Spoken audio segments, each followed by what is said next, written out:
Hi, I'm Rod Hooper, an instructional technology curriculum coach for the St. Lawrence Dos Bosques Model Schools program. And for this session, we're going to be creating self-sign-up appointments within a Google Calendar. Let's get started.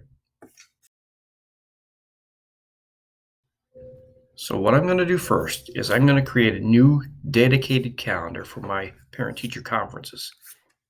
So I'm going to go to the plus sign. I'm going to click Create New Calendar. I'm going to name it Parent-Teacher Conferences. Add a description if I wish. I'm not going to do that. Okay, so now I'm going to go back to my settings or get out of my settings. And now I see my parent-teacher conferences calendar. The next step, I'm going to click on when I want to start my appointments. And let's say I want to start Wednesday at 8 a.m. I'm going to switch to appointment slots. That is the key right there. And I'm going to name it Parent-Teacher Conferences. I'm going to choose to run this from 8 to 2:30. My meeting times are going to be 15 minutes each. And if I had it in the incorrect calendar, I could switch right now. I'm going to click on more options because I do want this to repeat, and I'm going to choose custom. Repeat every one day. I'm going to say that it's going to end on the 26th and then say done and save. And now you see that I have a parent conference scheduled time frame of 8 to 12, 2:30 on both Wednesday and Thursday.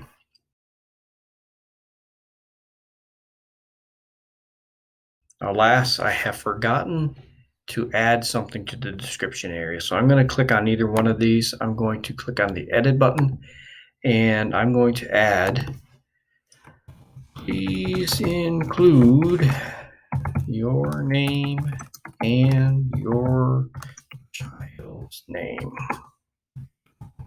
here. The people filling out the request for an appointment can add to the description area, which is kind of neat. Another thing while I'm here, this is the link you're going to share with the parents. So I'm going to just right click, copy link. And when I save that, I'm going to save this to all events so that it puts that description in everything. And then I'm going to say, okay.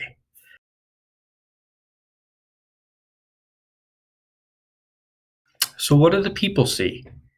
If you shared that link with the people via, let's say, email, your Google Classroom page, or possibly Seesaw, whatever method you have for getting information to the parents, I wouldn't recommend putting it on a web page because then anybody in the world could sign up for it. If you had forgotten the link, simply click on one of your events, and this is the link right here. You could right click it, or you could actually open it and copy the link and send it to the parents that way. Now, notice all of the slots. Google, because I made these 15 minutes, there's not an easy way for them to stack these in 15-minute increments. They have to stagger them. So for instance, I want to give myself some lunch time. So I'm going to go over here. I'm going to hover over just to make sure, yeah, this is 11:15. So I can open this up, and this is exactly what it would look like to anybody else who's going to do it. And I'm going to give myself some lunch time. Right here is the description. So if I were a parent, I would fill in the name and I'm going to just say, see how I can adjust it just by typing my lunch. There we go. So that's 15 minutes. So I'm going to go and check for, nope. Yep, 11:15 to 11:30. That'll give me another 15 minutes. And these events will go to the parent's calendar. That means they have to sign in with Google. A good tip is if the parents do not have a Google account, let them sign in with the student's Google account.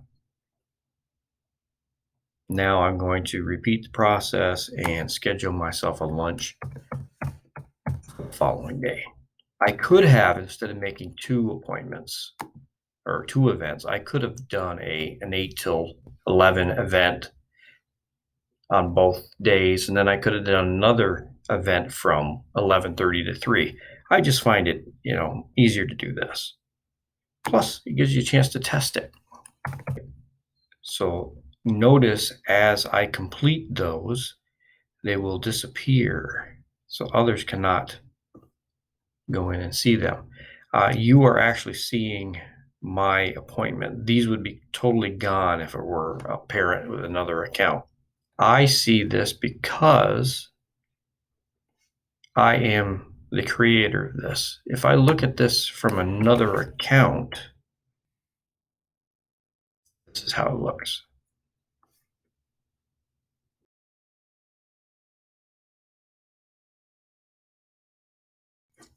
Now, you can view your appointments by going to your weekly view, click on the event to see the details of the event. Once the appointments have been made, you can go to the schedule view, which I prefer for this, and look at the schedule and see at least the names of the whoever signed into the account to create the appointment. If you want to see details, just click on it and you can see the details. Now, the name here may not be the parent that's coming in. It's the account that was used, but at least you get an idea.